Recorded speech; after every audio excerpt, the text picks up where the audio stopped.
Helo blant, heddi fi'n mynd i ddarllen Pan fyddaf yn fawr dwi eisiau chwarae dros Gymru. Pan fyddaf yn fawr dwi eisiau chwarae dros Gymru. Allan a thi, meddai mam gan wasgu'r botwm. O na, llefodd Jack. Roedd ymni'n ennill. Ie, hyfryd cariad, meddai mam. Nawr allan a thi i chwarae. Syllodd Jack drwy'r ffenest a gweld blewyn y gath yn wlyb diferol. Ond yn fuan, safai Jack mewn pwll mwdlyd ar y lawnt. Pa hwyl oedd chwarae heb ffrind yn gwmni, ac roedd ei bêl rygbi ar goll. Yna, cafodd syniad. Wrth gwrs, bloediodd gan lamu trwy'r ddrws y gegin. Gwelodd blewyn ei cyfle a sgathrin wyllt heibio iddo. Blewyn, galwodd mam. Na! Yn ei ystafell, daeth Jack o hyd i'r hyn yr oedd yn chwilio amdano, ei Grys Cymru. Pob tro y gwisgai'r Crys, roedd yn teimlo'n hyderus a balch ac roedd yn chwarae'n well. Gwisgodd y Crys a theimlo'n hapus ar unwaith. Roedd y glaw wedi peidio. Yn yr ardd, daeth Jack o hyd i hen bêl tennis a dechrau ymarfer ei sgiliau pasio. Ciciodd y bêl yn chwym, heibio i'r lein ddillad fel un o arwyr tir Cymru. Cydiodd yn y bêl, ochr gamu'n bert o gwmpas y blodau a fflymio i'r tir gan sgorio cais gwych. Dathrodd Jack gyda chic enfawr, ond hwyliodd y bêl yn syth dros y ffens a tharo rhywbeth gyda anferth o glec.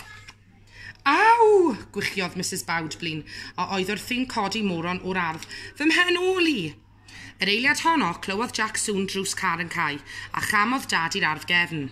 Helo, Mrs Bowdblin, meddai. Gwgodd Mrs Bowdblin arno gan godi'r bêl ar flaen ei ffigwarch. Sori, mymiodd Jack gan geisio peidio chwerthin. Siwmai, Ben Gampwr, holodd dad, mae gen I anrheg I ni ein dau. Estynodd gwydyn papur at Jack ac ynddo roedd pêl rygbi newydd sbon. Pêl rygbi ei hoff dîm, Cymru. Cool, gwenodd Jack. Mae'n bryd dathlu, meddai dad. Heddiw yw diwrnod cyntaf y tymor rygbi newydd. Wwsh! Cyn hir roedd y ddau yn cael y gêm gorau erioed gan chwarae am oriau. Pan ddaeth hi'n amser swper, meddai dad, clywais fod y tîm lleol yn cynnal treialon y fori. Hoffe ti fynd, Jack? Byddwn ni wrth fy modd, atebodd Jack. Gwych. Dranoeth aeth dad a Jack i'r maes rygbi. Roedd yr ystafell newid yn llawn plant mewn festiau coch a glas. Teimlai rhai yn ddigon nerfus. Ar y maes, roedd y chwiban yn galw, taflu a dal, cicio a neidio a gweiddi, a ffeli'n hedfan I bob cyfeiriad. Cyn hir, galwodd yr hyfforddwr ar Jack I ymuno ar gêm. Bu Jack yn cefnogi'r chwaraewyr eraill wrth ei gweld yn pasio'r bêl ac yn ei hannog I ddal ati pan oedd pethau'n mynd o chwith. Pan syrthiodd un chwaraewr, helpodd Jack y bachgen ar ei draed. Ond poenau Jack nad oedd wedi llwyddo I ddangos ei sgiliau. Nid oedd braidd wedi cyffwrdd ar bêl, heb sôn am sgorio cais. Daeth hanner amser. Tynwyd sylw Jack gan rhywun oedd yn chwifio arno o'r eisteddle. Dad oedd yno. Gwisg hwn, meddai, gan dynnu rhywbeth o'i fag. Roedd ti bob amser yn chwarae'n wych yn dy Grys coch. Tynnodd Jack y Crys dros ei ben wrth wybio nôl at y chwarae. Dychmygodd ei fod yn y twnnel yn y stadiwm genedlaethol.